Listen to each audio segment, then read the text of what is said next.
Hi friends, welcome to Rithya vibe. ஒரே ஒரு onion இருந்தால் போதும், கிறிஸ்பியான ஆனியன் பக்கோடா ரெடி. எப்படி செய்யலான்னு பார்க்கலாம் வாங்க. ஒரு ஆனியனை நீளமாக கட் பண்ணி வச்சுருக்கேன். அது கூட 2 ஸ்பூன் கடலை மாவு,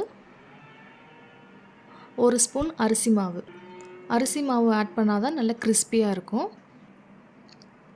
அது கூட பெருங்காயத்தூள், மஞ்சத்தூள், காரத்துக்கு கொஞ்சம் மிளகாத்தூள், தேவையான அளவு சால்ட் போட்டுக்கோங்க.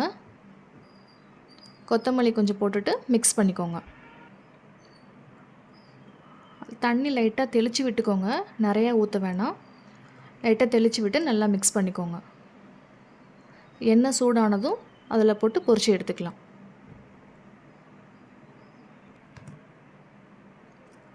மீடியம் ஃப்ளேமில் வச்சுக்கோங்க, ஹை ஃப்ளேமில் வச்சிங்கன்னா கருகிடும். ஒரு 5 நிமிஷம் அப்படியே கிளறி விட்டுட்டே இருங்க.